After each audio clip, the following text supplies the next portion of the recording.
fidelidade de jovens e adolescentes. Eu vou ler com vocês, o verso 30, e eu quero que vocês repitam comigo após mim, da mesma forma, para nós fixarmos, porque esse é o tema, esse é o verso de conclusão do livro, do capítulo 3 do livro de Daniel. Está escrito assim: então o rei promoveu Sadraque, Mesaque e Abednego na província da Babilônia. Repitam.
idade de 17 anos são quando esses meninos, Sadraque, Mesaque e Abednego, conhecidos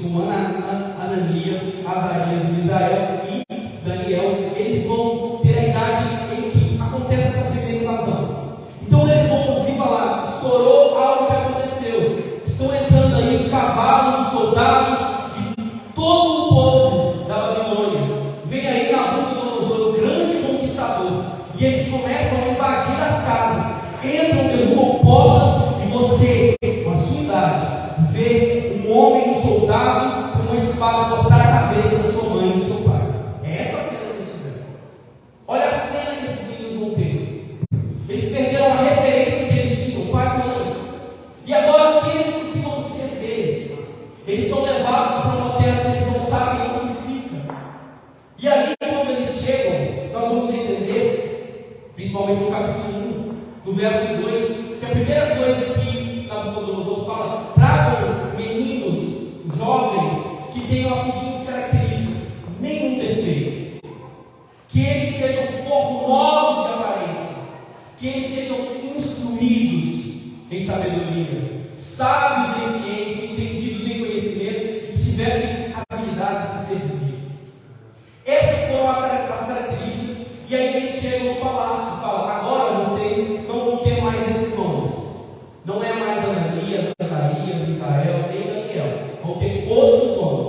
Quais vão ser? Ananias, o nome dele era um nome profético, era um nome teológico, que representava Deus, que falava sobre Deus. O significado era: o Senhor tem sido gracioso e bondoso. Aí vem o soldado fala: agora o seu nome já não é mais assim. O seu nome agora não é mais Ananias, mas é Sadraque, que significa o quê? A inspiração do Deus Sol. Já não é mais o seu Deus, agora é sobre o Deus Sol. Então, Misael já não vai chamar Misael, que significa ele é alguém que vem de Deus. E com uma pergunta: quem é como Deus? Pelo contrário, você agora vai chamar Mesaque, que significa aquele que pertence ao Deus Mesaque. Você, Azarias, já não vai chamar Azarias. Você agora vai chamar Abednego. Seu nome já não vai mais significar: o Senhor é meu ajudador. Seu nome agora vai significar servo do Deus negro, ou negro. Eles primeiro mudaram características, perderam referência, pai e mãe. Depois perderam seus nomes. E por último, falaram: agora vocês vão se alimentar do que o rei vai dar para vocês. Vão ser manjares que podem ser ou não, alguns comentaristas concordam que sim, outros que não, oferecido a deuses. Então, antes de ser entregue para que vocês possam comer, vão ser oferecidos aos deuses da Babilônia e logo em seguida levado para vocês.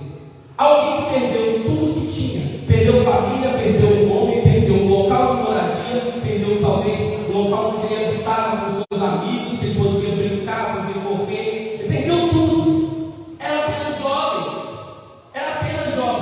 E alguém vai falar: tadinho deles, coitadinho deles. O que eu faria?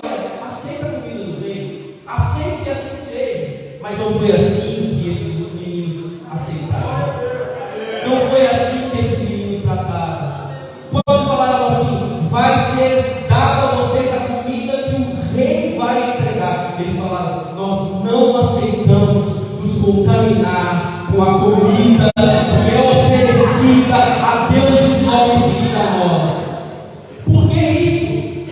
Por que não aceitar? Nós estamos falando de um povo que era idólatra, e é por isso que Deus permite que eles sejam entregues ao povo babilônico. É isso que está escrito: Deus entregou Israel, Deus entregou o povo de Judá nas mãos do povo babilônico, nas mãos de Nabucodonosor.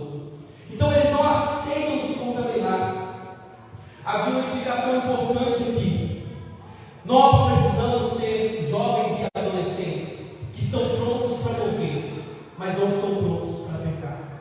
Nós precisamos ser jovens e adolescentes que estão prontos para rejeitar, se contaminar e lidar com as consequências que isso pode ter, as implicações que isso pode ter. Quem é de Jerusalém não aceita viver como a Babilônia. Quem sabe viver como canta, como ouve, aquilo que foi aprendido e ensinado, não vive de qualquer forma em Babilônia, não aceita qualquer comida em Babilônia, não aceita se curvar em Babilônia, porque sabe de onde vem. É assim que vive. Jerusalém, quem é de Jerusalém sabe de onde vem. E aí eu queria trazer 3 pontos principais para essa mensagem. Primeiro, que vocês podem até estar em Babilônia, mas são de Jerusalém. O que isso significa? Nos dias atuais que nós estamos vendo, há uma semelhança muito grande com a Babilônia. Quais? quando vocês entram na escola, por mais que vocês não percebam, vocês estão vivendo assim como Daniel, Israel, Azarias e Ananias. Por quê? Eles estiveram ali, foram colocados ali, para aprender literatura e língua do povo babilônico. Então a intenção era, vamos construir primeiro o nome deles, depois a gente constrói aquilo que eles aprenderam. Por quê? Porque se eles não sabem responder 3 perguntas básicas, e vocês não estão pensando nisso, passem a pensar, são 3 perguntas básicas que vão mediar a vida do cristão, vão mediar a vida de qualquer pessoa. Primeira, de onde eu vim. Segunda, quem sou eu? E terceira, para onde eu vou? Isso é motivo de pensamentos de filósofos desde os tempos mais primordiais. Quem sou eu? Para um cristão, eu sou servo de Deus, escolhido por Deus, salvo por Deus. E eles falam, já não existe Deus. Aí você fala, e qual é? Quem sou eu? Eu sou aquilo que Deus quer que eu seja. Essa é a resposta da cristão. E eles falam, não, você é produto do meio. Você tem que aceitar a pluralidade. Vamos aceitar as coisas do jeito que elas são. Você não pode falar que o certo é certo e o errado é errado. Por quê? Porque isso ofende. E vai ofender muita gente. Então aceita as coisas como elas são. E para onde eu vou falar? O destino é aqui, então viva como quiser, do jeito que quiser. Dá um erro grave nisso. Por quê? Porque viver assim é entender que não tem motivação. Talvez seja por isso, um dos grandes fatores, que a nossa sociedade hoje não tem mais um propósito de vida. É por justamente não entender quem são, de onde vem e para onde vão. E isso faz com que eles vivam de qualquer forma. Mas Sadraque, Mesaque e Abednego vão nos ensinar que, embora o mundo lá fora, a Babilônia lá fora, queira desconstruir quem eu sou, eu ainda sou filho do Deus que me chamou. Porque eu sei que sou servo, eu sou servo, e eu sei para onde vou. Embora esteja na Babilônia, eu sou de Jerusalém. Eu não vivo como Babilônia, eu vivo como Jerusalém. E aí o que ele vai falar no verso 3? Vai começar a história seguinte. Um dia, no capítulo 1, tudo isso que eu falei para vocês. No capítulo 2, o rei tem um sonho. Ele manda que ali alguém possa revelar. Nenhum astro consegue, somente Daniel. E aí o que vai ser estabelecido nessa visão é que ele era representado por uma estátua. Vários povos. Ele era cabeça de ouro. No verso 3, capítulo 3, o que vai se dar é que ele constrói, manda fazer uma estátua gigantesca, 60 côvados por 6 de largura, 60 de altura, 6 de largura. O que isso representa? Basicamente, isso representa 27 metros de altura e 2 metros e 70 centímetros de largura. Imagine, quase mais do que a altura disso aqui. E ele fala assim: a ordem. Olha na boca do Nabucodonosor como ele era. Ele se achava na posição igual a Deus. Ele falava assim: eu não sou como um governante, porque governante não ordena, governante profere um decreto, ele decreta, não ordena. Então ele já está falando assim: eu sou o meu próprio Deus. Mais importante do que eu na Babilônia não existe. E todos os povos, nações, línguas terão que se curvar a essa estátua de ouro que eu mandei fazer. Esse é o decreto. E quem não obedecer será lançado na fornalha ardente de fogo, imediatamente. E aí eu gostaria de imaginar com vocês, após proferir isso, quem não obedecer será lançado de imediato na fornalha ardente, no verso 6. E quando tocam os instrumentos, todos os povos, de todas as nações, de todas as línguas, começam a se curvar. E eu consigo imaginar lá de longe, só 3 em pé. Que maravilha! O que eu quero dizer isso? Mesmo sob o risco de ser jogado na fornalha ardente de fogo, a sua integridade não vai ser queimada. O seu caráter de Deus não vai ser queimado. O que eu quero dizer? O seu corpo pode morrer, mas o seu caráter, a sua fidelidade com Deus não será queimado. Vou repetir de uma forma diferente para ver se alguém entende aquilo que eu quero trazer. É melhor, é muito melhor ser lançado na fornalha, perder a vida,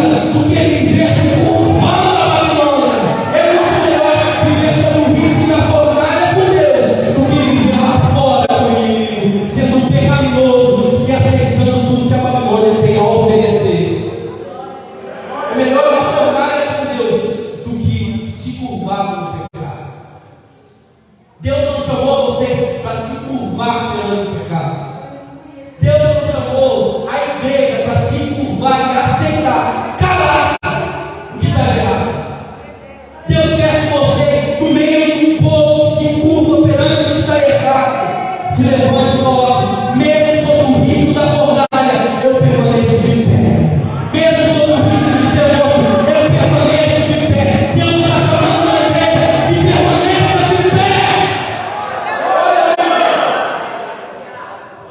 E aí vai falar que eles percebem, não qualquer um, mas os astrólogos, aqueles que serviam junto com Ananias, Misael e Azarias, serviam junto ali, eles vão direitinho no rei e falam assim: ó rei, nós percebemos que todos os povos, de todas as línguas, de todas as nações se curvaram perante o Senhor, sobre a sua estátua. Mas teve três, os judeus, aí sim, Sadraque, Mesaque e Abednego, não se curvaram e não lhe dão atenção. E aí trazem esses meninos perante a face do rei. E aí o rei vai falar assim: eu ouvi falar que vocês vão se curvar, mas eu vou dar outra chance. Assim que tocar, se curvem, aceitem. Viram assim. Nabucodonosor se acha na autoridade de controlar aquilo que aqueles meninos estão tendo como atitude, porque ele achava que eles, não, sobre o risco da fornalha, eles vão com certeza negar e se curvar. Mas ele não entendeu o Deus que esses meninos serviam.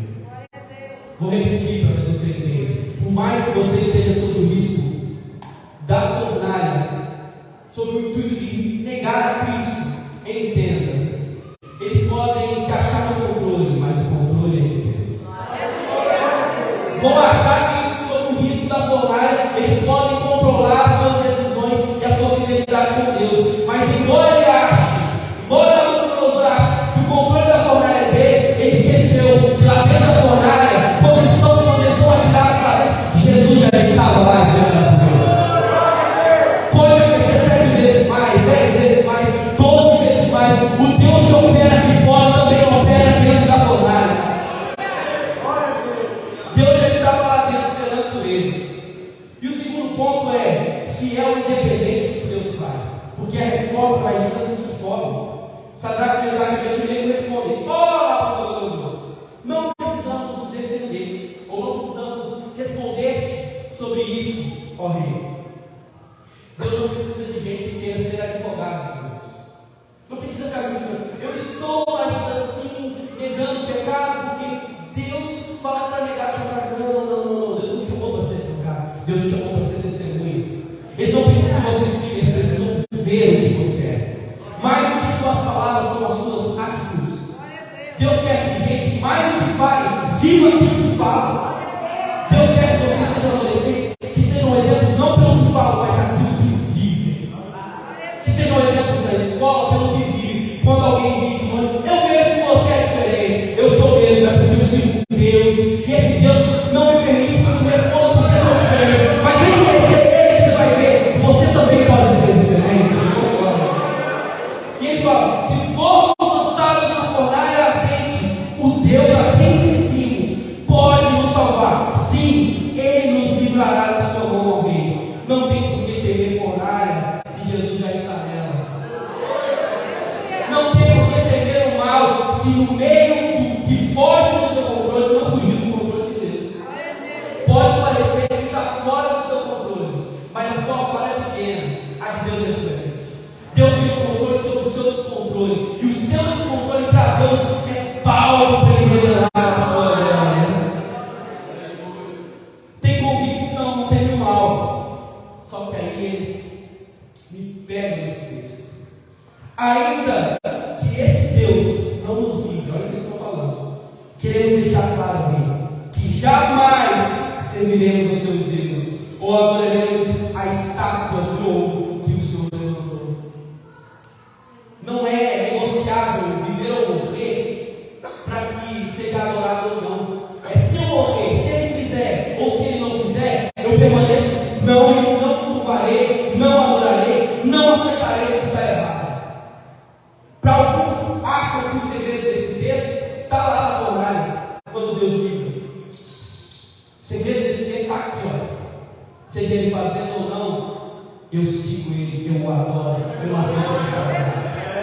É Deus curando ou não, eu adoro da mesma forma. É Deus abençoando ou não, eu adoro da mesma forma. É Deus salvando a minha família ou não, eu adoro da mesma forma. Independente da situação em que Deus esteja agindo, a nossa fidelidade com Ele não deve ser mediada pelo que Ele faz, mas pelo que Ele é. Então eu adoro mesmo que isso não seja confortável para mim, que eu queira momentaneamente.